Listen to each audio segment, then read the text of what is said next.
Sejam muito bem-vindos ao canal. Afinal, o que somos nós?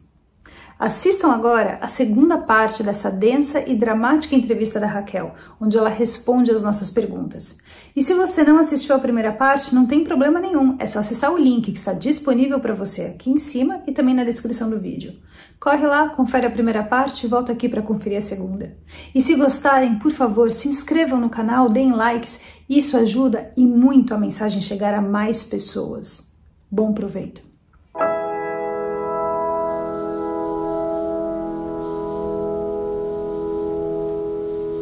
Raquel, a primeira coisa que eu queria falar é o meu espanto, quase incredulidade de quando você falou se ela nascer e cair no chão, melhor. Foi dito exatamente isso, com essas palavras? Exatamente desse jeito. Se ela nascer e cair no chão, melhor. Nem sei o que dizer sobre isso. Vamos em frente.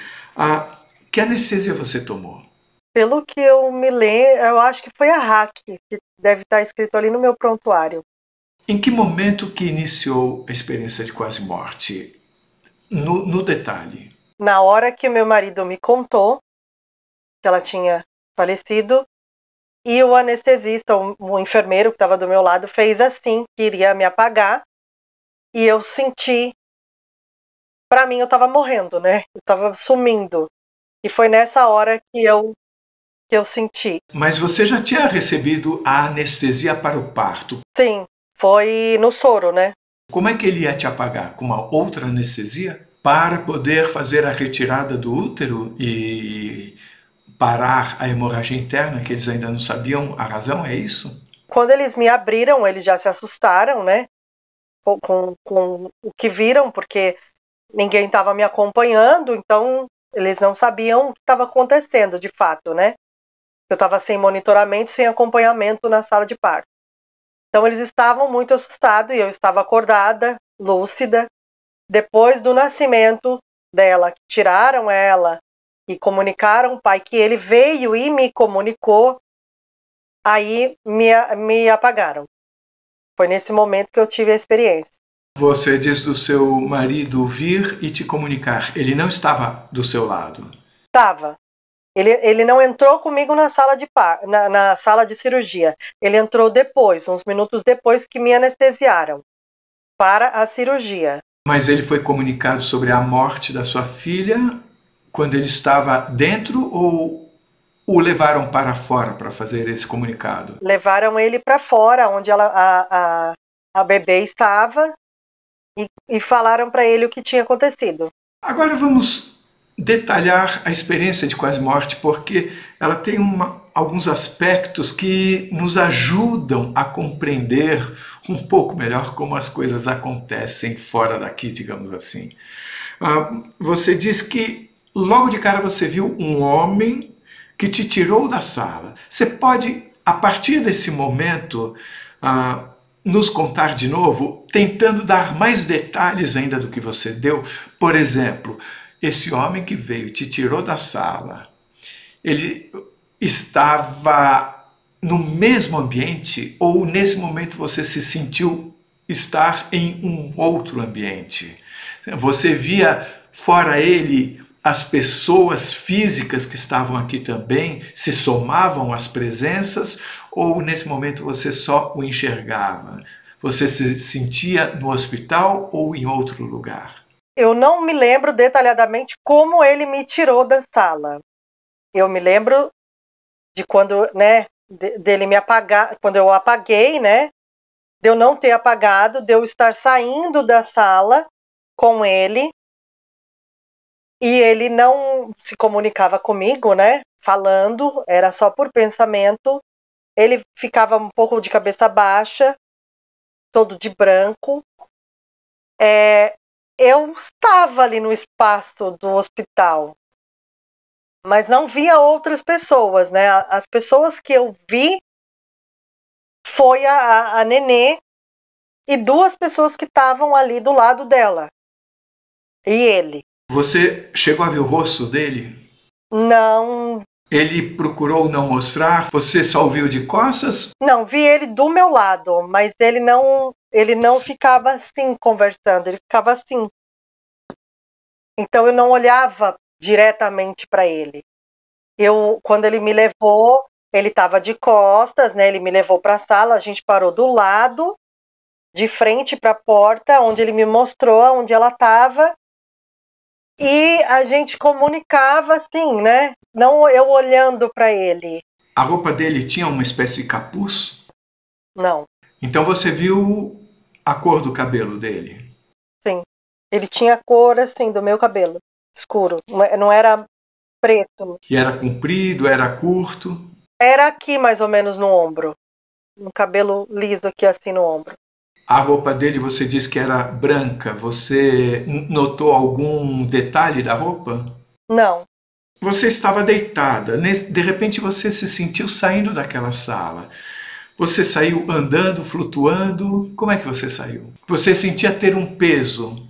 Não. Um peso como nós temos aqui? Não. Não. Não sei compreender. Eu andava normalmente, assim. Eu não sentia o meu corpo, vamos dizer assim. Características de estar aqui nesse mundo é você sentir que respira, você sentir que você tem peso, você escuta, você tem o olfato. Alguma coisa você sentiu? Eu senti que eu chorei, mas eu chorei. Você chorou junto com ele, estando ao lado dele? Sim. Então o seu sentimento era qual nesse momento? Não era de paz? Eu tinha uma paz, mas a emoção do que aconteceu, né? Ao mesmo tempo que eu me desesperei com tudo que estava acontecendo, não era um desespero como aqui a gente, né? Gente, pessoa. Eu sentia uma tranquilidade, eu sentia segurança. Segurança. Você sentiu algum tipo de acolhimento? Sim, eu me senti totalmente protegida. Eu sabia que ela estava também sendo cuidada. Eu me sentia protegida ali, com ele. No que estava acontecendo. Eu tinha o desespero, né, do que estava acontecendo, mas não igual a gente humano, assim. Era diferente. Você acabou de falar que você sabia que ela estava sendo cuidada. Isso antes de você ver o corpo dela. Não, quando a gente chegou na sala, que ele me mostrou o corpo, ele falou que ela não estava mais ali. Foi a primeira coisa que ele falou. Que ela não estava mais ali e que ela já tinha sido recolhida. Ele te levou até ver um corpo, mas você estava fora do seu corpo, você só via a presença dele e dessas duas pessoas, fora o corpo da sua filha. Eu pergunto, aquele corpo da sua filha que foi mostrado, era o corpo físico ou era um corpo não físico? Era físico. Então ele te levou para ver até um corpo físico, mas as duas pessoas que estavam ao lado dela não eram físicas. Era igual eu e ele. Vamos dizer assim, naquele momento. Então era um misto. Tinham vocês quatro, mas ele foi e mostrou um corpo físico. Essa é a sensação que você tem. Sim. Que detalhe você se lembra do bebê nesse momento? Ele estava limpo, ele estava acolhido, ele estava ainda com sangue? O que você se lembra? Não vi ela de perto, né? Vi ela de longe. Ela estava peladinha e limpa. Ela estava deitadinha, paradinha, limpinha. Sem roupa, sem nada. E essas duas pessoas ao lado, o que elas faziam? Elas estavam fazendo alguma coisa ali, né? E a maca estava do lado, né? Uma delas passou e a outra ficou do lado, toda de vestimenta de enfermagem. Mas elas não eram físicas, as duas pessoas.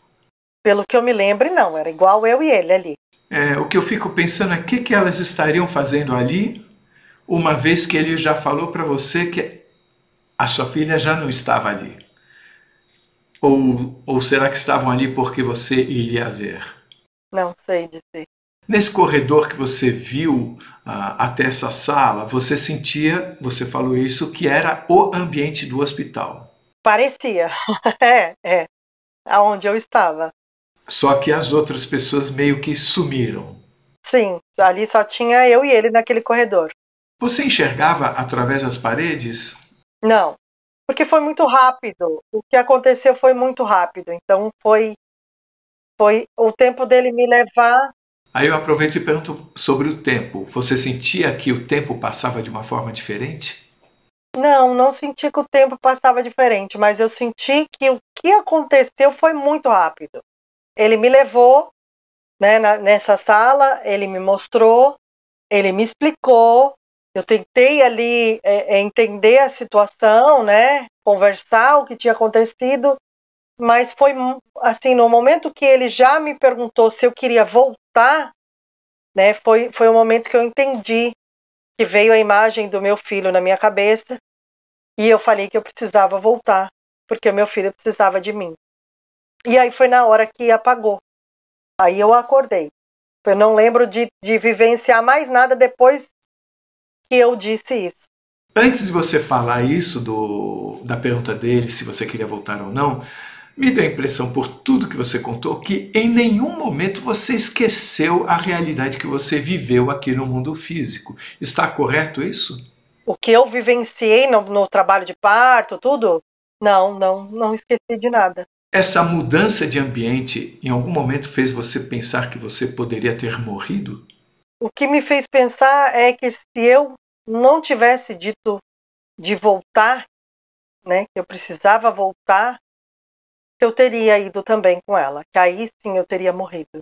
Mas na hora que ele perguntou para você se você queria voltar, surgiu como a lembrança do seu filho? Simplesmente pipocou, fez um pop-up na cabeça, você viu seu filho e aí você quis voltar? Sim. Agora eu quero falar sobre a parte que mais chama atenção na sua experiência, que é a questão do livre-arbítrio. A gente ouve muitas pessoas falando, minha vida inteira eu ouvi isso, várias pessoas falando que você tem a hora certa, já está determinado a hora que você vai morrer e tudo mais. Esse é um exemplo muito claro de que a história não está tão escrita assim. Né? Pelo que você falou, esse ser explicou a você que não era a hora da sua filha, mas que foram cometidos erros e que por causa disso terminou a jornada dela aqui, né? E que ele, apesar de saber disso, não podia fazer nada porque tinha que ser respeitado o livre-arbítrio. Falei certo? Isso. Parece que nem sempre é assim. Você tem essa sensação? Eu acreditava em muitas coisas antes de ter vivenciado isso. No que você acreditava? Eu acreditava que tudo tinha o seu tempo, tudo tinha a sua hora, que a gente estaria no momento ali certo para morrer, para acontecer aquilo, que estava tudo programado, né? Eu sempre acreditei nisso. E aquela experiência que eu tive quando ele me disse que não era a hora dela e que pelo sofrimento que causaram ela tinha sido recolhida, e pela pergunta que ele me fez se eu queria voltar, eu também pensei que não seria a minha hora, Lia. Se eu quisesse ter morrido, eu tinha morrido. Eu acho que eu tive uma segunda chance. E depois que você voltou, no que mudou ou não mudou na sua vida? Os seus sentidos ficaram diferentes? A sua visão de vida, de que forma ela mudou? O que você pode nos contar? Eu digo que eu praticamente morri ali, né? Sim, eu voltei outra pessoa, né? Porque perder um filho não é fácil. Passar pelo que eu passei não é fácil. Assimilar tudo que aconteceu, a morte dela, viver esse luto. Então eu voltei outra pessoa, né? E eu acredito muito em Deus, eu acredito muito no que aconteceu comigo, eu acredito que a gente não está sozinho. Eu agradeço hoje, todos os dias. Eu vivo hoje intensamente, todos os dias. Eu acho que o que mudou foi isso. Os seus sentidos mudaram? Por exemplo, você, quando uma pessoa chega perto de você, você consegue perceber o sentimento dela, se ela está triste, se ela está brava, ou se ela está feliz. Olfato, você sente cheiros dependendo da situação. Você consegue perceber um sentimento de multidão? Você tem dificuldade de ficar em lugar com muita gente? Alguma dessas coisas aconteceu? Eu já tinha um pouco disso, né? Eu, quando fico em multidão, quando tem sair muita gente, eu volto exausta, né? Eu tenho que dormir, eu tenho que descansar o corpo. Eu sinto cheiro, sempre senti cheiros. Já senti muitos cheiros em casa, de incensos. E só eu estava sentindo o cheiro. Eu não sei se mudou alguma coisa, se ficou mais aflorado, mas eu sempre tive um pouco disso. Uma pergunta que a gente sempre faz é se de alguma forma essa porta ficou entreaberta. Você continua tendo comunicação com esse ser que falou com você, mesmo que mentalmente, durante a experiência de quase morte? Não, Nem com ele, nem com ninguém. não. Eu já sonhei com um bebê. Para mim era ela. E eu lembro que quando eu acordei, eu contei até pro meu marido. E quando eu acordei, eu até senti, parecia um sonho real, assim. Foi alguns meses depois do que aconteceu. Você pode nos contar esse sonho? Sim, sempre tive muita dificuldade para dormir. Então, geralmente eu durmo mais de manhãzinha. Aí eu pego no sono pesado. E eu lembro que eu não sei em que lugar que eu estava, que me veio uma criança. E eu peguei ela no colo e eu senti o abraço desse bebê, as mãozinhas dela segurando o meu cabelo, me abraçando. E quando eu acordei, eu ainda sentia essa sensação. Você ainda sentia algum cheiro? Eu sentia a presença, como se realmente, sabe quando a gente pega alguma coisa? Então eu sentia a presença, assim, desse abraço. Mas foi o único sonho, assim, que eu tive depois, que eu tive com o bebê, né? Mas com esse ser eu não tive mais, não foi somente ali mesmo. Esse sonho com a sua filha mudou um pouco o seu sentimento? Te tranquilizou de alguma forma? Como é que foi isso? Sim, acalenta um pouco, né, essa falta dessa saudade, essa ausência. Eu sempre digo que eu perdi ela, que eu nunca carreguei ela no colo, mas eu carreguei, eu sempre segurei ela na minha barriga. Então eu eu nunca peguei ela no colo, porque eu carreguei ela durante 9 meses, né? Você sentia de alguma forma que havia uma organização fora desse ambiente em que nós vivemos? Quer dizer, você saiu do corpo, você foi recebida por uma pessoa, havia duas perto do corpo da sua filha. Você sentia que tudo isso estava organizado dentro de algum tipo de sistema de organização? Sim, porque no momento que eu estava na sala de parto, né, que eu já estava com uma hemorragia muito forte, que eu não conseguia ficar com o olho aberto, só estava eu e o meu marido, né, mas eu sentia mais alguém ali, né, então, e depois, vendo, né, toda essa situação que eu presenciei, eu creio que sim, que eu acho, a gente nunca está sozinho, né. Você tinha medo da morte antes? Eu ainda tenho. Eu acho que não é o medo da morte, é o que eu vou deixar, né? Meus filhos, é essa sensação que eu tive lá, né? De vou deixar os meus filhos. Mas você achava que morrer era o que antes? O que aconteceu te surpreendeu de alguma forma? Eu nunca imaginei que eu fosse passar por isso, que eu pudesse ali ter morrido, sim. Não no sentido da situação em si que você vivenciou, mas todos nós imaginamos em algum momento na vida o que seria morrer. O que aconteceu, você de repente estar no mesmo lugar e ver aquele ser, esse conjunto de situações que você vivenciou, surpreendeu você comparando com o que você pensava que fosse morrer? Porque naquele momento você sabia que você estava fora do corpo. Me surpreendeu passar por isso, né? Porque eu já imaginava, né? Já li sobre, né? Que quando a gente morre, alguém está esperando a gente. Alguma coisa assim. Eu sei que hoje você é doula da morte. Conte, por favor, para nós o que é ser doula da morte e de que forma isso pode ser acolhedor para as pessoas que passam por um problema como o que você passou. Então, a doula da morte ocorreu nesse processo meu de luto, né? E eu encontrei esse curso de doula da morte, acabei de me formar. Eu ainda não estou trabalhando como doula da morte, mas o trabalho de doula da morte é acolher e cuidar nos processos de fim de vida, né? De morte. Então é mais um acolhimento, é mais um espaço de respeitar o processo de morte do outro. Coisa que eu não tive, né? Saber ter uma despedida digna, então, tem o acolhimento da família, né? Então a doula da morte não fica só com a pessoa em si que está no processo de morte, mas também ela cuida da família, dos amigos. A gente, ao longo da vida, a gente passa por processos de morte, né? De lutos, de fim de relacionamento, perda de um animal de estimação, perda de um ente querido. Mas a gente nunca pensa no nosso morrer, né? No nosso processo de morte.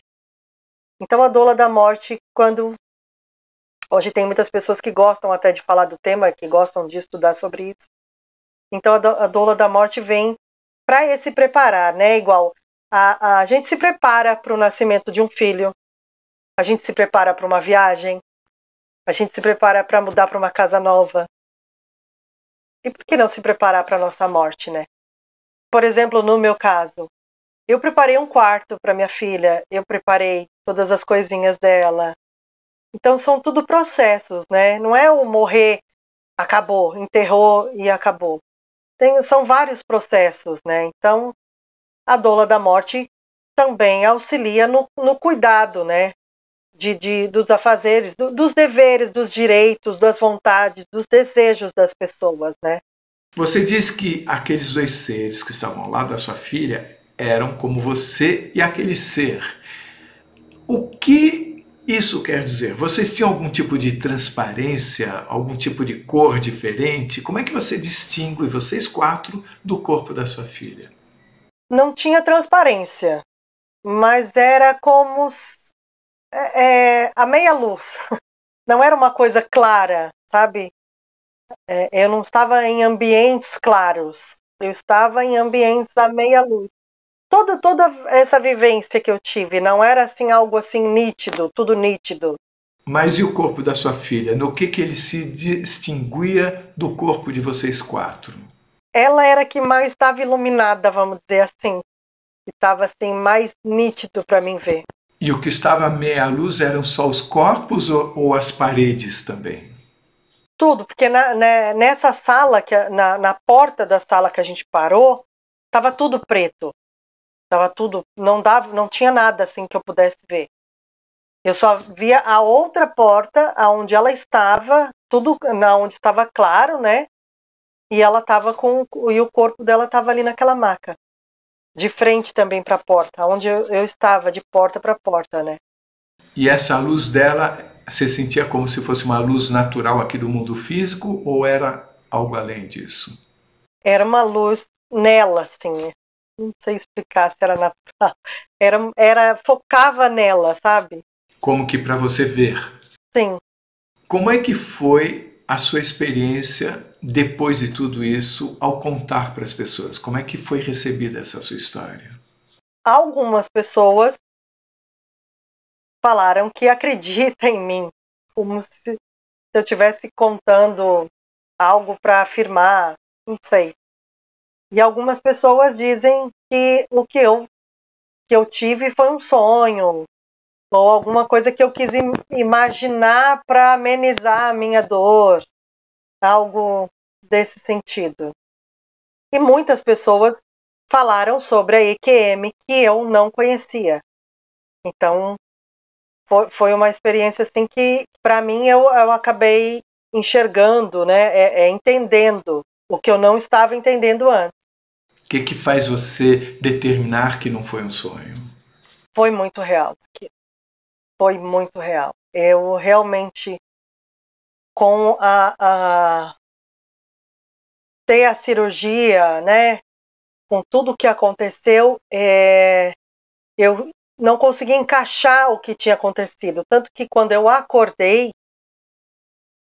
com a sensação de ter chorado e o olho inchado, e eu queria entender aonde eu tinha chorado, que horas que eu tinha chorado. Aquilo foi, né, muito impactante para mim. Então, aconteceu, eu tenho certeza que aconteceu, só que com o choque de tudo, eu fui entendendo. Você comentou que você chorou lá, fora do corpo físico. Sim. E você se lembra de ter tido lágrimas, inclusive? Não. Foi só uma tristeza interna. Sim, e eu voltei com essa tristeza, com essa sensação. Levando tudo em conta, todo esse duro aprendizado, essas experiências difíceis pelas quais você passou, o que você pode nos deixar como últimas palavras nessa entrevista? Para a gente viver, para a gente amar, para a gente cuidar. E não deixar nada para fazer amanhã, porque a gente não sabe se terá esse amanhã. Né? E que a gente nunca está sozinho. Para a gente não ter medo. A gente nunca está sozinho. Se você gostou, por favor, se inscreva no nosso canal. Dê likes, faça comentários, compartilhe com seus amigos. Toca o sininho que assim você sempre fica sabendo quando chega vídeo novo. E se você tem alguma dúvida ou passou por uma EQM e gostaria de compartilhar a sua história com o mundo, por favor, nos escreva. O nosso e-mail é afinal-o-que-somos-nós@gmail.com. Essa é uma nova fronteira do conhecimento humano. Vamos juntos atravessá-la?